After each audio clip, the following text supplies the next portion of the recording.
प्राप्त करना है तो आपको सरल बनना पड़ेगा, सरल और तरल। जब तक सरल और तरल नहीं बनोगे तब तक जो है परमात्मा नहीं मिल सकते हैं। एक गांव में एक सेठ जी रहते थे, तो उनके जो है 4 बेटे। अरे 3 बेटी तो बहुत अच्छे था, जो है कमाने वाले, बहुत पैसा। अभी जो छोटा बेटा था बड़ा ही भगवान का भक्ति करने वाला, मस्त रहने वाला।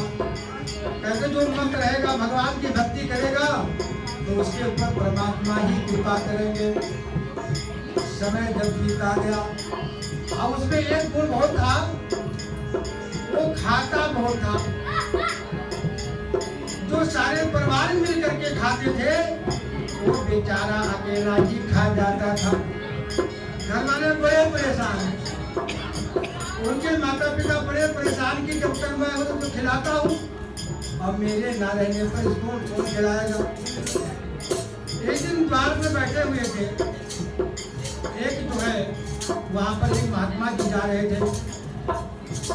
जब महात्मा जी को देखा, अरे महात्मा जी आइए पास में, तो आइए, आपसे कोई प्रश्न पूछना है। तो महात्मा जी को बैठा लिया, कहा महाराज जी तो मेरा जो छोटा बेटा कुछ काम धंधा करता नहीं है, लेकिन ये बहुत खाता है। महात्मा जी ने क्या कहा, इसके जितने खाता में है उतने खाता है, जितने खाता में पैसा होगा उतने ही निकाल सकते हो, कि ज्यादा 1 पैसा भी अगर ज्यादा हो जाए तो नहीं निकाल पाओगे। आप बेचारा जो है, आप सब लोग विचार बनाए कि ये बहुत खाता है और महंगाई भी बढ़ रही है, तो क्या उपाय किया जाए। उसको सुनाने लगे खोटी खरी बात। अभी बेचारा गुस्से में आकर के घर से भाग चला। सब लोग बहुत खुशियां मनाने लगे कि बहुत आनंद हुआ, वो घर से चला गया, भगवान की बड़ी कृपा।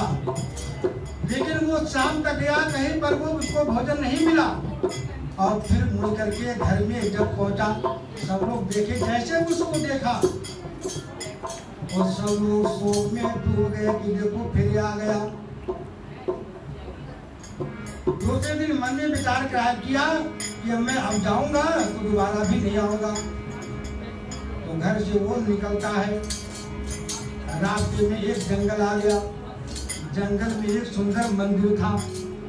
वहाँ के महंत जो है बहुत मोटे तगड़े, और उनके जो सेवादार थे वो भी तगड़े, खाने पीने वाले थे, पहलवान थे। तो वो देखा कि यहाँ पर महात्मा जी बहुत सुंदर लग रहे हैं, खाने पीने वाले हैं, तो महाराज से बोला, महाराज जी क्या मुझको चेला बना सकते हो?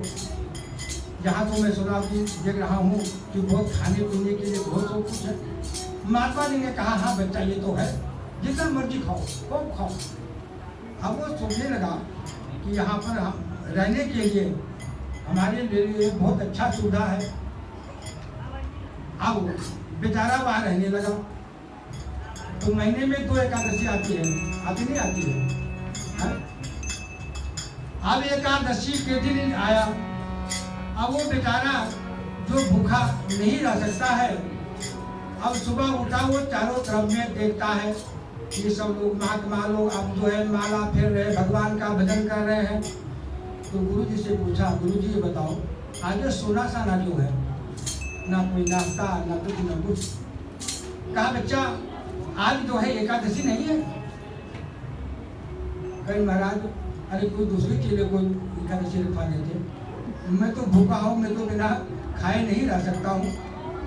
तो कहा ठीक है, अगर तुम भूखा नहीं रह सकते हो तो राशन पानी लो और चले जाओ जंगल में, और वहाँ पर भगवान का भजन करो, और गाय भी लेकर जाओ और वहाँ पर चराइए, और भगवान का भोजन बना करके और भगवान को भोग लगा करके फिर आप जो है प्रसाद को पाना है। अब ये चला, एकादशी के दिन था। जब भोजन बन गया, और भगवान को ध्यान आया कि मेरे गुरुजी ने कहा था कि जब भोजन बन करके तैयार हो जाए तब मुझको भगवान को जो है बुला लेना। तो भगवान को बुलाने लगा, बेचारा पढ़ा लिखा नहीं था। तो क्या भगवान से क्या प्रार्थना करता है? राजा राम बारी रे, राजा राम बारी रे, सीता राम बारी रे, राजा राम बारी रे, सीता राम बारी रे, मेरे भोजन का भोग लगाइए, मेरे भोजन का भोग लगाइए। राजा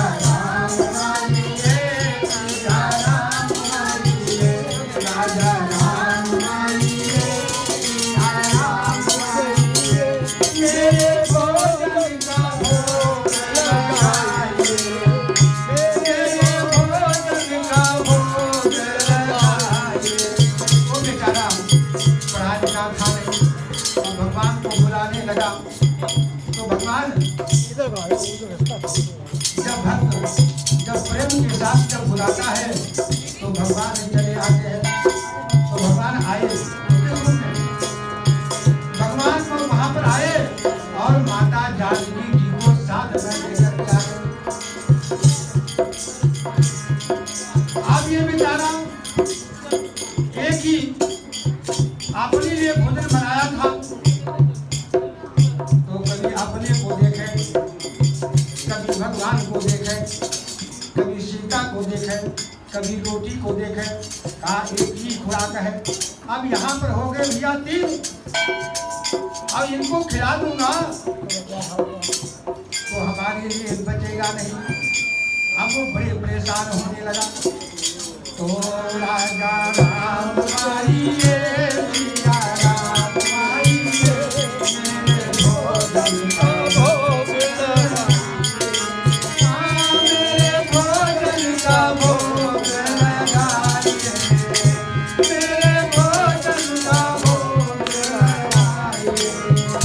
राजा राम बारी रे, सीता राम बारी रे, मेरे भोजन का भोग लगाइए। अब भगवान से पूछा है कि प्रभु आप तो कौन है? मैं तो भगवान को बुलाए थे, एक भगवान को बुलाए थे, यहाँ पर तो 2-2। ये कौन है? इनको तो मैं बुलाया नहीं, ये कैसे आ गई?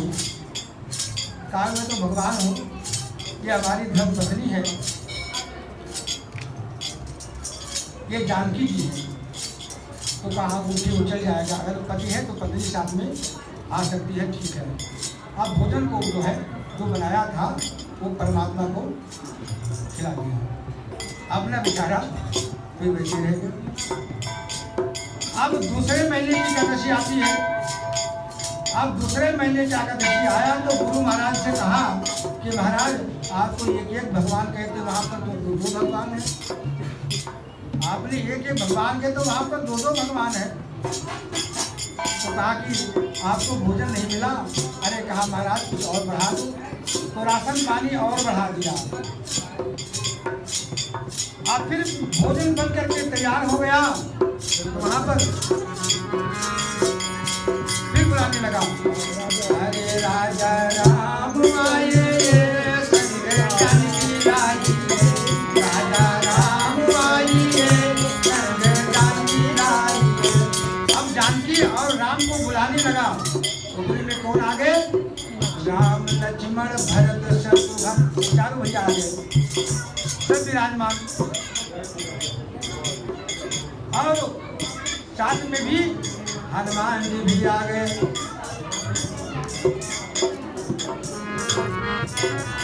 अभी भोजन बनाया, उनको अर्पण किया। और तीसरे बाद में सारा जब टब्बर आ गया, कहा कि हमारे गुरुजी ने कहा कि भगवान को भोग लगा करके अपना भी प्रसाद खा जाना। तो यहाँ पर कितने भी भगवान है? तो क्या कहता है? अरे मुझसे भोजन, कहते 4 आदमी जहाँ पर हो, एक जनानी हो, लक्ष्मी हो, तो वो भोजन बनाने में सब कुछ आएगा। तो क्या कहा,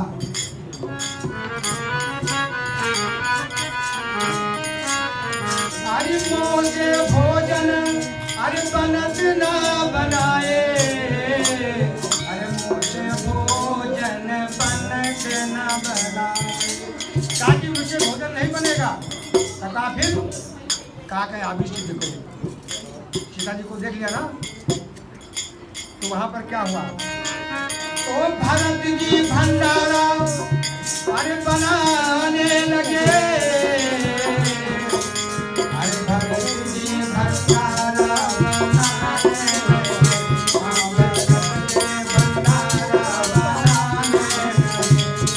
भरत जी की ड्यूटी जो है भंडारा का अधिपति बना दिया। और शत्रुघ्न अरे जंगल से लकड़ी अरे शत्रुघ्न लाने लगे,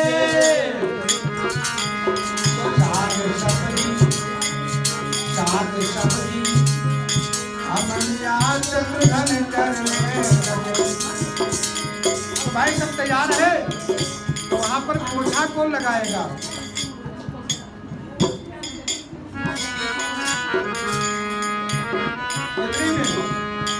भगवान तो वहां विराजमान है। भगवान से क्या कहता है भक्त, अरे रूखे सूखे भोजन सब दोगे, अरे बैठे न होगे भूखे राजा राम, मेरे भोजन का भोग लगाइए, मेरे भोजन का भोग लगाइए, अरे रूखा सूखा भोजन कर लो, अरे पियो नदी का पानी, सूखे सूखे अरे पियो नदी का पानी, राजा राम मारिए, राजा राम मारिए,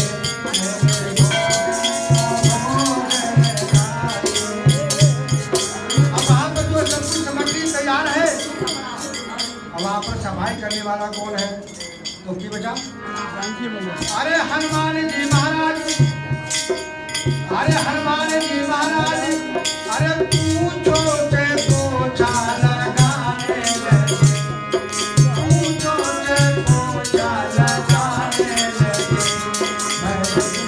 भंडारा बनाने लगे,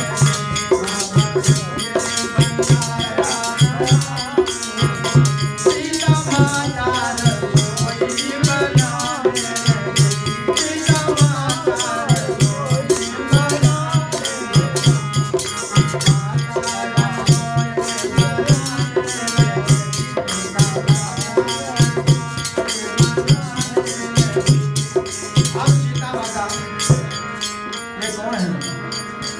जहाँ पर वो विराजमान है, श्री धनव निधि के दाता, सिद्धि निधि है। और जहाँ पर वो विराजमान हो गई, तो 56 प्रकार के भोजन बन करके तैयार हो गया। और उधर से उसको गुरु जी महाराज यहाँ पहुंचे। उसमें मैं देखता हूँ कि चला राम ये खाता कि वो सामान को बेचता तो नहीं है, और यहाँ पर तो आग बंद कर दिए, देखा कि सारी दुनिया तो उसके पास का भंडारा लगा हुआ है, मेला। गुरु जी ने कहा, रे चेला राम तू आग बंद करके तू बैठा है जंगल में अकेला ही। अरे कहा महाराज मैं अकेला कहाँ हूँ, देखो आपने ये भगवान का तो हजारों भगवान है आप, तो कहा मुझको तो कुछ दिखाई नहीं देता है। तो भगवान से प्रार्थना किया, चेला कभी गुरु चेले को भव पार करता है, और कभी चेला गुरु को पार उतारता है। कभी नाव नदी में नदी चाहिए काम करो, चाहे वो काम करो। तो माता सीता रसोई बनाने लगी, माता सीता रसोई बनाने लगी,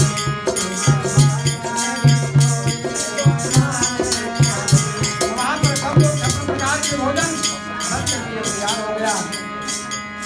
तो गुरु जी भगवान से प्रार्थना किया कि हे गुरु जी महाराज, पहले मेरे गुरु जी को दर्शन कराओ। भगवान ने कहा देव तुम्हारा मन निर्मल है, ये नहीं कि पढ़ा लिखा हो, भगवान को प्रेम के भाव से देखते हो, प्रेम के भाव से। और तुम पढ़ा लिखा नहीं है लेकिन तुम्हारा मन साफ है। आपके गुरुजी पढ़े लिखे हैं लेकिन मन साफ नहीं है।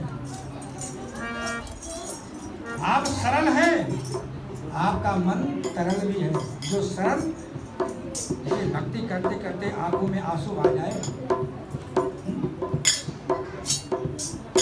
परमात्मा को अपने हृदय में बसा ले, वही भगवान को प्राप्त कर सकता है। द्रौपदी के 5 पति होते हुए वो घमंड था कि मेरे 5 पति धुरंधर हैं और मेरी रक्षा करेंगे, लेकिन कोई रक्षा नहीं कर पाया। अंतिम में भगवान का ध्यान किया कि हे कन्हैया, आप ही बचाने वाले हो, आपके अलावा कोई मेरी रक्षा नहीं कर सकता है। तो भगवान किसके रूप में आ गए? ओ सारी बीच नारी है, सारी बीच नारी है, किनारी बीच सारी है, सारी बीच नारी है, किनारी बीच सारी है, कि सारी दुशासन साड़ी को खाएंगे खाएंगे थक गया। तो सब जगह होते ना, वो कहा कि देखो जब साड़ी में कितने रंग थे? 7 रंग। जब अंतिम में पीला रंग आया तो पीला रंग किसका है? वो पीताम्बरधारी का है। कहा भैया तुम बच नहीं सकते हो, पीला रंग आ गया है, वो तक सुदर्शन वाला है, तुम्हारा सिर काट देगा, खतरे हो जाओ। तो दुशासन बेचारा साड़ी को खींचे खींचे थक गया और भगवान द्रौपदी की लाज को बचा ले। जब द्रौपदी की लाज बचाई, द्रौपदी के नेत्रों से आंसू आ गया। प्रभु आप धनी हो, आप मेरे लिए नंगे पैर होकर के आपको आना पड़ा। क्या बताऊं, आप मुझसे मुझको पहले से नहीं पुकारा, मैं तो तैयार था। भगवान हैगा नहीं? भगवान तो सब जगह है नहीं, जहाँ पुकारोगे वही वो सब जगह है, कण कण में व्याप्त इस तरह है। तो कहा कि आप जब मुझको पुकारे हैं तभी मैं आया हूँ और आपका भी उपकार करना था, क्योंकि हमारी जब उंगली कर गई थी तो आपने जो है अपनी साड़ी जो है वो जो है चीर करके और बांध दिया था, वही मैं चुकाने के लिए यहाँ पर मैं आया हूँ। वही साड़ी जो है बढ़ने लगी तो भगवान आपने भक्त अरे दुर्योधन घर मेवा त्यागो, भगवान अहंकार का नाश कर देते हैं। कहते मेरे भक्त के अंदर अहंकार नहीं होना चाहिए, अहंकार हुआ तो गया। बड़े बड़े ऋषि मुनि हारे, नारद जी भी हार गए हैं। नारद जी के लिए एक जो नगर ही बसा दिया, डाभी सुंदरी, उसको देखकर ललायत हो जाते हैं। कहा कि इसके साथ में अगर शादी कर लेंगे तो विश्व विजय हो जाएंगे, हमारे से कोई जीत नहीं सकता। लेकिन ये प्रसंग जाननी को कोई, ये प्रसंग जाननी को कोई, ये प्रसंग जाननी को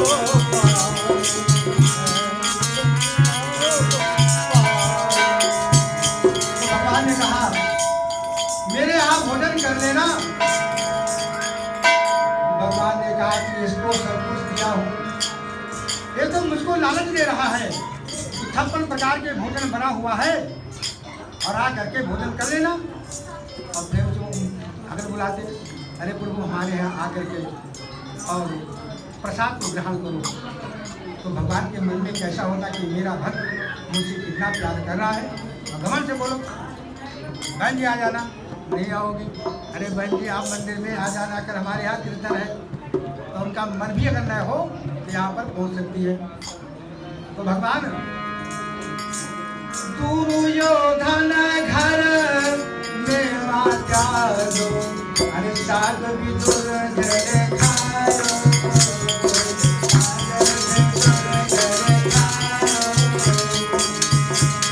विदुर महाराज जी के यहाँ जब भगवान पहुँचते हैं तो विदुरानी क्या भाव है, भगवान को देखती रह गई, उसको निहारती रह गई। जब भगवान के मंदिर में आप आवे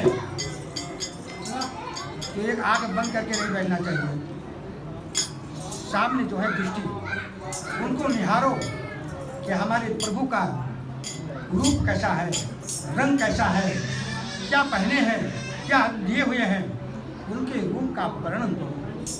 आंख बंद कर लिया तो तुम क्या आपको दिखाई देगा? है? बड़े बड़े ऋषि मुनि लाखों हजारों वर्ष तक तपस्या करके उनके शरीर में दीमक लग जाती थी, कभी भी भगवान को डांट नहीं। ये कलयुग में ओ कलयुग केवल नाम आधारा,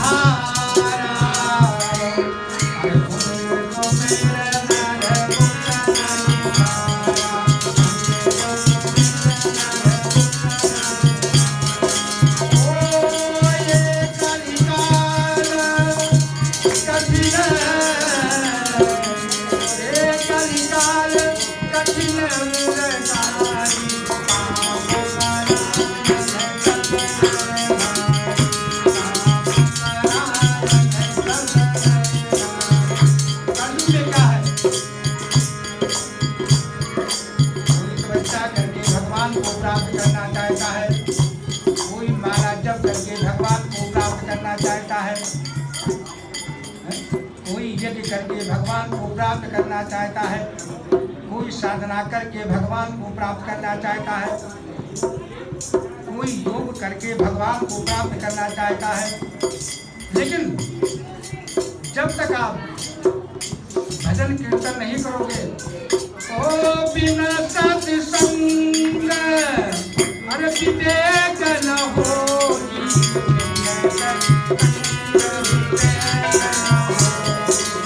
संतयोग नहीं करोगे तब तक आपको परमात्मा नहीं मिल पाएंगे।